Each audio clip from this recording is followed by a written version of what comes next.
New on Curiosity Stream. How do you connect a 16th century potato to limitless energy production? Could Napoleon's toothpick have a direct link to a machine that predicts the future? And how can a 1700s conch shell chart a course to humans connecting their brains to the internet? James Burke's visionary series Connections returns for a new generation. Experience all new Connections. With monthly, annual, and bundled plans, find the one that works for you at curiositystream.com. On Instacart, I can shop a huge selection of pet supplies, from that one brush that scratches him just right, to that extra comfy bed he can't wait to flop down in. And I get everything delivered right to my door in as fast as 1 hour. Okay, settle down. I know it's here. Yes, very exciting. Visit instacart.com or download the app to get a free delivery on your first 3 orders. Offer valid for a limited time. Minimum order $10. Additional terms apply. Instacart. Add life to cart. Welcome to Pretty Lies and Alibis. Let's seek the truth and travel the long road to justice together. What you know, Alibis, it's 11 o'clock. I was sitting down at 7 to do this and got a very frantic call from a 17-year-old. She was in a car accident. She's okay. Somebody pulled out in front of her and she didn't have time to stop. So his car had to be towed. Her car is kind of a hot mess right now, but she's okay. Just got some bruised knees, definitely some whiplash. We're going to go first thing in the morning to the doctor to get her checked out. Her dad's a doctor and said it can wait. Nothing too crazy right now. So very thankful she's good. And if you see smoke back here, I'm totally burning sage right now because I need this bad juju out my house, y'all. Okay. So a couple of things real quick. Patreon. If you guys didn't hear today, I was talking about starting a Patreon perk page. And from the beginning, we've always said we would never charge for content, and we will never charge for content. Episodes will always be free. What it is over the last, month and a half, 2 months, it's been a while. I've been getting a lot of emails and inboxes of people asking me, like, please do a Patreon because I don't want to hear your ads. And so I understand that because I don't like ads either. But instead of charging for episodes, I chose to put ads in that are skippable. And that's how I'm able to do what I do instead of charging members for actual content. So it's a perk thing. Let's go through these levels real quick in case you didn't watch the video earlier today. So we have 3 different levels that you can join. So your first level is $5 a month. That's ad-free episodes, a monthly live chat, Ask Me Anything. You get a Patreon shout out, a private community on Discord to just discuss cases and just sit back and chill. And then you always have 10% off all the merchandise in the store. All right, your second tier, $15 a month. And so you get everything I said before. We're going to do a live chat, Ask Me Anything, every 2 weeks, a monthly live stream, and then 15% off all merchandise at all times. Then the $25 a month tier, which is the highest, you get all that stuff that I just said. We're going to do a weekly chat, Ask Me Anything. We're going to do a weekly live stream. We're going to do 20% off all merchandise and a free logo t-shirt if you do that. You know, not everybody can afford to do that. So I really just kind of wanted to do something that was very basic if you didn't want ads. But then I talked to a lot of different podcast listeners as well as creators and asked the listeners mainly, what features would you want for each level? And this is sort of collectively what we came up with. I just talked to the people that reached out with me. So if you don't join, that's cool. I'm still going to do lives every month starting next month for regular members who are regular listeners rather. And I don't want to say regular. You guys are awesome. But for people who choose not to do the Patreon, still going to do lives. You're not going to miss any special content, any episodes. This is just perk based. And so I wanted to kind of find a happy medium to make everybody happy. And, So yeah, I'm excited about that. And I think I might have it up and running tomorrow, actually. So keep an eye out. I'll put the link out. And I will do a YouTube short to let you know. So if you don't subscribe to YouTube, go ahead and subscribe, like this video, share it with your friends. And then if you hit that subscribe button when I do these little shorts, which I plan to do a lot of because they're very convenient, you'll get an alert and you won't miss one. All right. Other news of the day before we get into our music fact and then testimony. Melanie's Pulowski. Computer tampering charges, they were dismissed. We know nothing more than that. Go figure. All right. Music fact of the day. I did not know this, and I was blown away. So Madonna asked Prince to work with her on her hit song, which I love, Like a Prayer. And so the guitar you hear at the very beginning before the door slams is Prince playing the guitar. So what happened is Madonna sent him something to play on, and he played on it and sent it back. And they just didn't feel what he did served kind of the purpose of it. But that piece at the beginning is totally him. And they thought it was such a cool and crazy piece that they kept it in. He is not credited for his contribution to Like a Prayer. There have been rumors there is a version he did of Like a Prayer floating around. I would love to hear that. All right, so let's get into day 12 testimony. So today we finished up all the crime scenes. We ended with Kenneth Rhoden. And so Special Agent Ed Staley was on the stand, and Kenneth was 799 Left Fork Road. It was a little bit further away than all the Rhoden residences. So this gentleman was called around 2 p.m. on April 22nd to assist the investigation. And he arrived on scene at about 5:45. I don't think he lived right there. So it took him a little while to drive. So he talked about the gravel driveway was about 1/8 of a mile long, leading to a hillside area. Then there was a clearing where the camper was located, where he was shot and killed in. And while taking photography outside, he saw an electronic device on a tree in the bottom right corner. You can see that. And if you remember when his son testified, he said that his dad had a sensor kind of towards the bottom of the driveway that would make an audible alert to let him know if somebody was approaching the residence. So there was a shed and some trailers on the property, and he had there was a security light on the property, but he didn't know if it was active. So there was a shed and also some trailers on the property. And so this was the grow house, essentially. And so on the top left, you can see that shed. It had stairs going down underground into a basement where the weed was being grown. This is pretty small scale stuff. It's not huge. The whole cartel theory is kind of laughable when you see the amount of marijuana they were growing. Also, if you look, there was a trail cam bracket right there that was missing. And they also found a key fob and some keys on the steps of the shed. That shed had 2 cameras on the front and back side, maybe one more. There was no evidence of forced entry into that shed. So inside the door, there was another set of keys on the threshold. And so down in the stairs, it was really dark when they went down in there. The surveillance cameras that were on the exterior, they were not plugged in. So the DVR was unplugged, and the agent said it literally had cobwebs all over it, and it was clear it had not been used recently. So to the right of the residence trailer door was a small window. We're going to his actual trailer now. And if you see there, his son also testified about this. There's a cell phone propped up against the glass.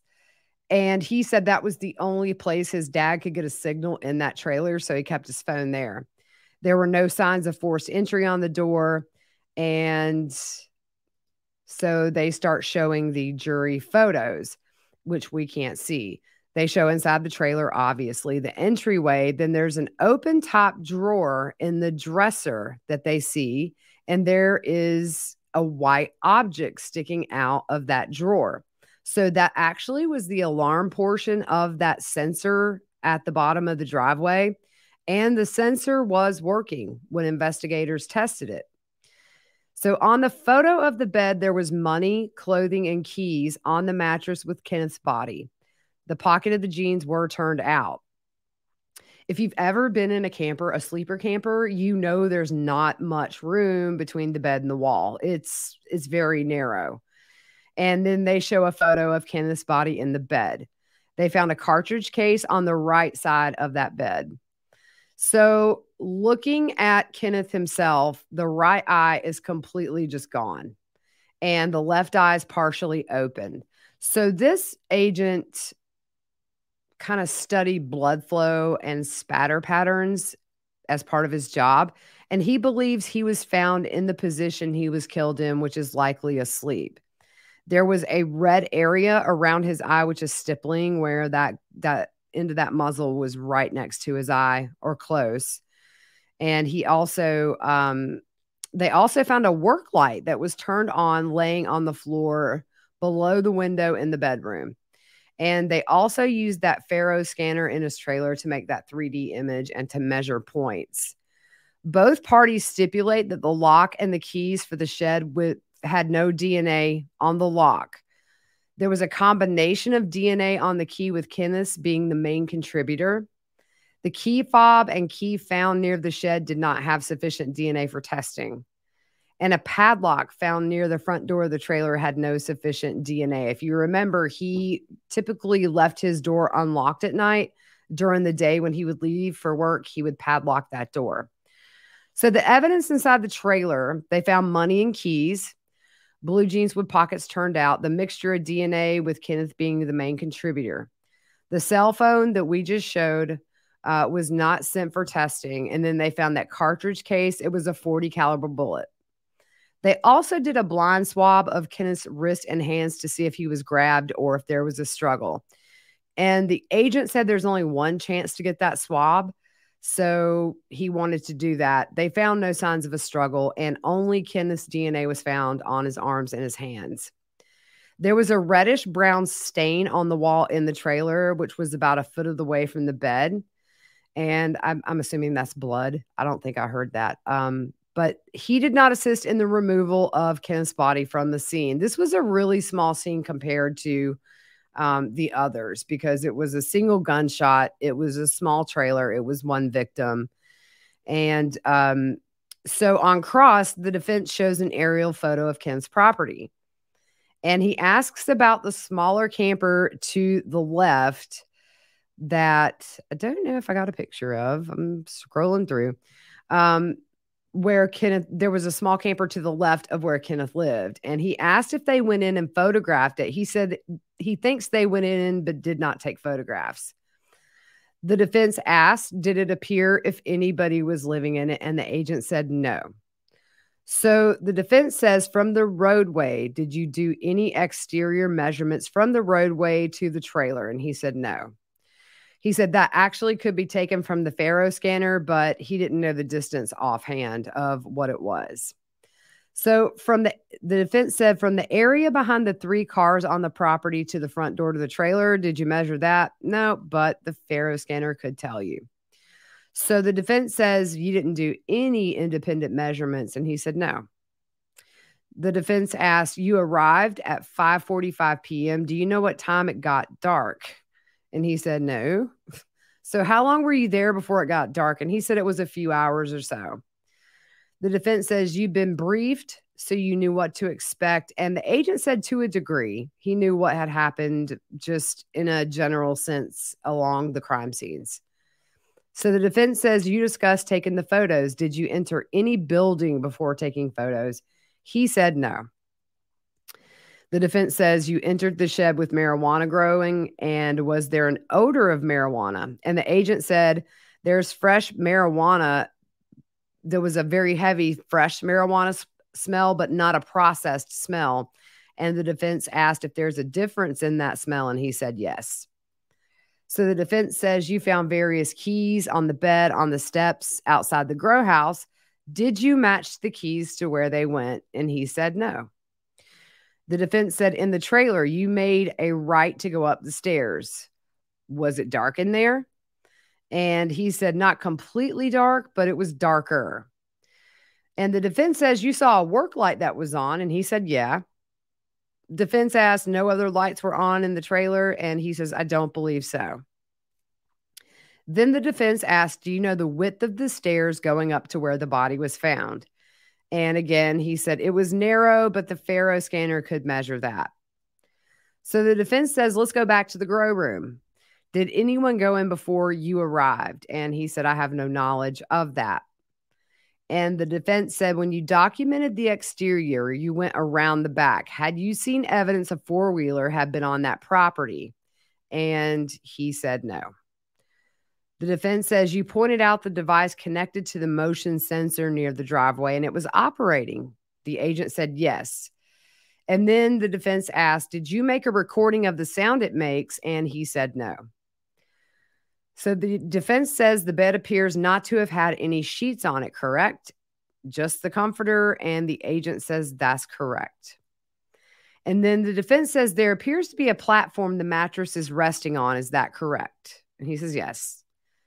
The defense also points out there was a clear bottle of water on a table right by that bed. That's where you found it. It wasn't placed there by anyone. He says no. And then the defense says that's an indication there was no struggle. So the agent said, well, it could be. If there was a struggle, would it be fair to say that would have been knocked off? And the agent, he said, I'll give you that. He was pretty cool. The defense says, so the only interior light was the work light. Did you take photos of the room once it became dark that night? And the agent said, I don't believe so. So the defense shows a diagram of the inside of the trailer and the victim was in a diagonal position in the bed. And he says, yes, the cartridge casing was on the right side of the bed.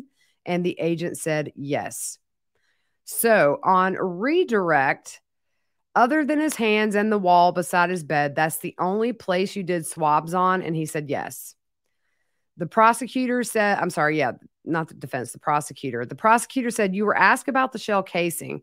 Is there any way to tell what direction the pistol kicks out a shell casing? And he said, we don't really use that logic anymore. There was a study years ago that said it was only correct about 25% of the time as far as where that gun kicked that shell casing. So the prosecutor says you fired a gun more than once. Is it fair to say you can guess where a pistol will kick out a shell? And he answers, there's just too many variables, like the position of the gun, the angle of the gun, the level of the gun. There's a lot of things that go into why a casing falls where it does. And they were also talking, the prosecutor also asked about ceiling height. And he asked, is there a fair chance that the casing could have bounced off the ceiling? And he said, yes. So time for our paid sponsor of the week, Everlywell. I love this place, y'all. And if you're on Patreon, ad free. So we're going to do our paid sponsor, Everlywell. When you know more, you can do more. What if you could use science to discover more about your body? Find out what you need for your healthier tomorrow with Everlywell. Everlywell is digital healthcare designed for you at an affordable and transparent price. With over 30 at-home lab tests, you'll be able to choose the test that makes the most sense for you to get the answers you need, like the women's health test or food sensitivity test. I did the women's health test, found it out. My 45-year-old rear end needed some hormones. Feel much better. Everlywell also has high-quality vitamins and supplements to support your overall health. Choose from a variety of options, including vitamin D3 and omega-3 fish oil. Here's how it works. Everlywell ships products straight to you with everything needed in one package. To take your at-home lab test, simply collect your sample and use the included prepaid shipping label to mail your test back to a certified lab. Your physician-reviewed results get sent to your phone or device in just days. It took mine too.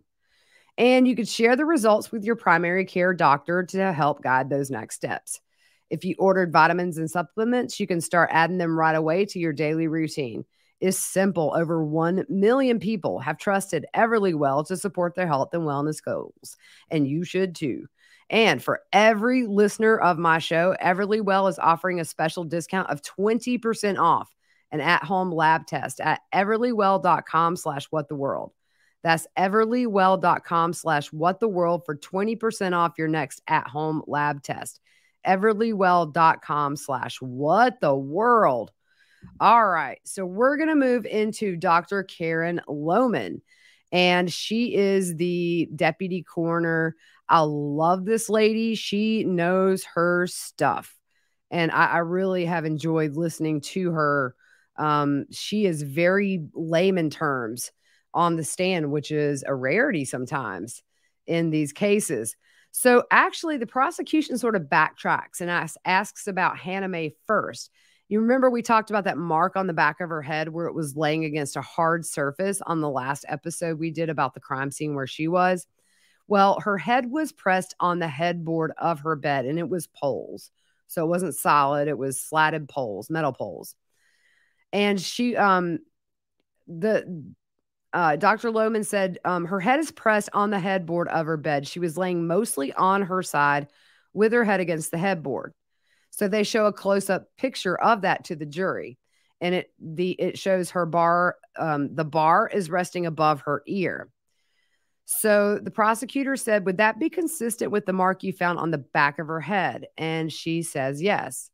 And the prosecution wants to know why.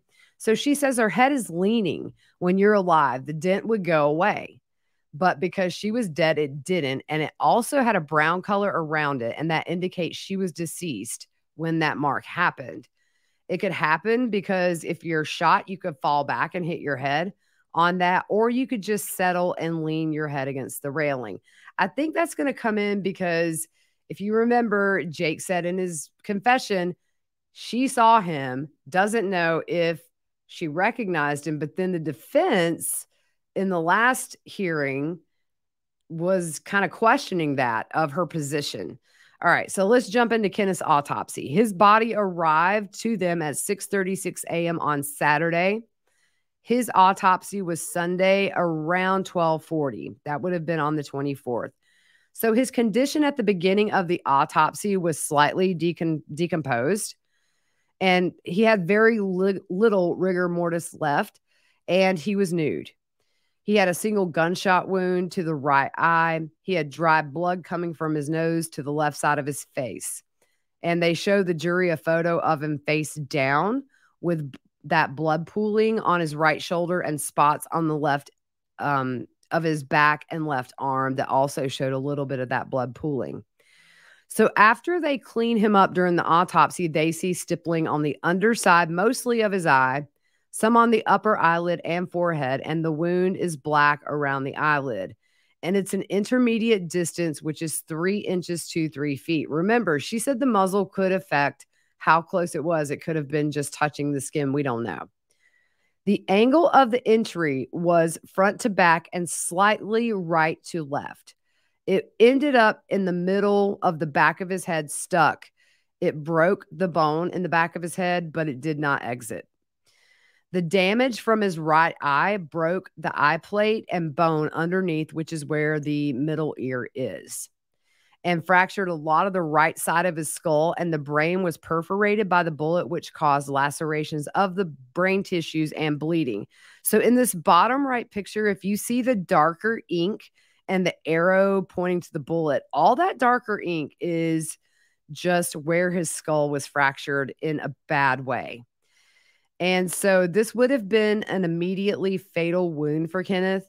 And she does think he was asleep when it happened because the bullet went through his eyelids. And there were no other injuries to his body. The bullet was in a large piece and then a smaller piece that broke off. The bullet was larger than the ones used on Dana's family, but similar to those used on Chris Sr. and Gary. And also, she found one of those red plastic plugs like they did with Chris and Gary.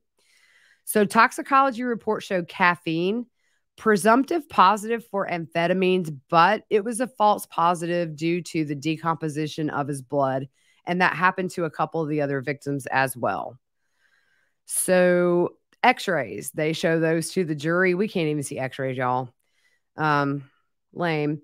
So front to back view shows the bullet fragment under his right eye. And then another film shows his face turned just a bit and the bullet is visible at the back of his head. Another film, they just show he had no neck trauma. Cause of death, single gunshot wound to the head. And the prosecutor asked, what do you do with the bullet when you take it out? And she said, we cleaned it off because it has blood and tissue on it. Then they take photos and put it in a box. BCI took that to do their own testing on it. So on cross-exam, he asked about the stippling found on his eyelid, and it means the gunshot came from the closer end of the 3-inch to 3-foot range, and she agrees with that. He also talks about Hannah Mae's head dent, and he asks if it maybe is because she was rearranged after being murdered, and she said it was possible because Jake confessed that after he murdered her, he moved her body to where her 5-day-old baby could still try to nurse. Just psychopath. All right. So the next witness was Matt White from BCI. Number one, this dude had an epic beard game. Not even going to lie. This is his beard. It was amazing. So ballistics. We're going to get into ballistics real quick. And with a 40 caliber bullet, they show a photo of one taken apart. And guess what I have here, guys? I have one. Okay, this is not quite the same. That red tip would have went right in there. But this is a 40 caliber from a Glock. It's just a different company. But that is the size of the bullet that went into his eye. So I'm literally just like going to do this. And I know it's kind of creepy, but I'm going to show you. You got to imagine that thing's coming at you with amazing speed. And that red tip is designed to splinter off, and it just causes maximum damage. So, let me flip back to ballistics. Again, I'll put all these pictures in the description with a link. So that 40 caliber bullet is a jacketed hollow point with a red polymer tip, which makes the bullet expand when it hits the target, and it creates maximum damage to the victim. I mean, this thing is heavy. I'm sitting here holding it right now. It's very heavy. And so this isn't even the red tip. This is just a hollow thing that doesn't have that red. This is not my bullet. I used to be very anti-gun, like all the way around, but I'm going to tell you, I got me a revolver. I'm Annie Oakley. It's very responsibly placed in my house. My kids have no clue where it is, but if somebody wants to come try to break in my house and you get past the security cameras, which are all over, and you get passed by 2 dogs, one of which is 100 pounds and would rip your arm off, it's not going to be pretty if you make it to my room. Let's just say that. I'm very responsible. I have a CWP, and I cannot believe I'm saying that I own a gun, because even a year ago I would not have, but there you go. So he goes through how all the bullets are fired and how markings are made on it. It's very technical. It would take 20 minutes, and I just didn't think you guys would want to go through that. So crime scene number 1 was Chris Sr. and Gary. There was a 30 caliber, 762 by 30 millimeter round, which is a high powered ammo, which is used with rifles. And so you think about it, with Chris Sr.'s arm being so ripped to shreds, that's probably what was used on him.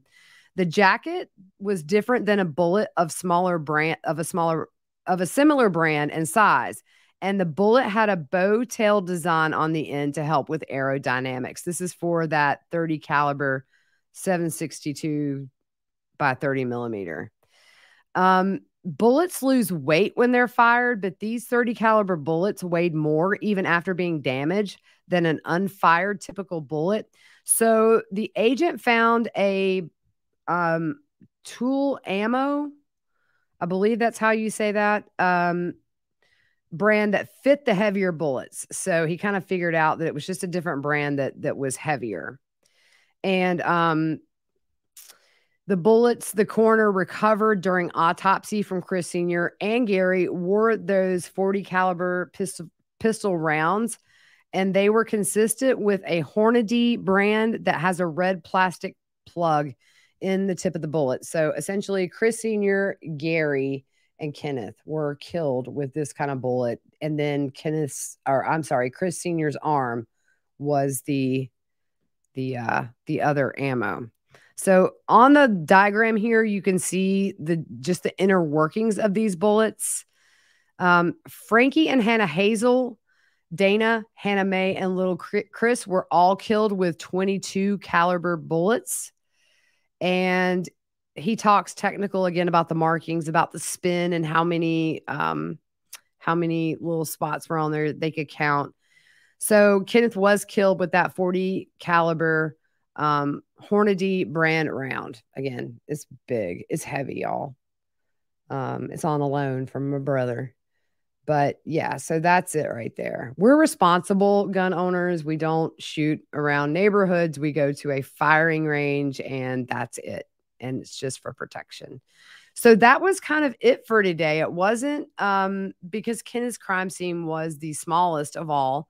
It was the shortest testimony, crime scene and autopsy wise. I think tomorrow this ballistics agent is going to be recalled. We don't know who else is up next, but thank goodness for the last few days, excuse me, everybody's opted in to being recorded. So it's been easy to cover. Take note, Judge Boyce, give us some audio or something. Anyway, so tomorrow, I'm hoping to launch this Patreon. I'm really excited. I think we'll have fun. Just going to throw some goofy videos in there and then just some lives and little group chats. And if you can't join, that's totally cool because nothing's going to change from where you are right now. This is just little perks at the request of a lot of our members. So anyways, guys, I hope you have an awesome evening. We'll see you tomorrow and sleep tight.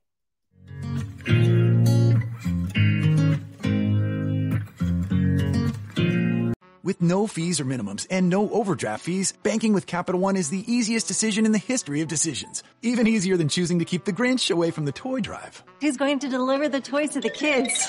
What about me, the Grinch? No. Yep, even easier than that. You steal the presents one time. With no fees or minimums and no overdraft fees, is it even a decision? That's banking reimagined. What's in your wallet? Terms apply. Capital One N.A. member FDIC. Copyright Dr. Seuss Enterprises. Copyright Turner Entertainment Company. With the Lucky Land Slots, you can get lucky just about anywhere. This is your captain speaking. We've got clear runway and the weather's fine, but we're just going to circle up here a while and get lucky. No, nothing like that. It's just these cash prizes add up quick. So I suggest you sit back, keep your tray table upright, and start getting lucky. Play for free at LuckyLandSlots.com. Are you feeling lucky? No purchase necessary. Void where prohibited by law. 18+ terms and conditions apply. See website for details.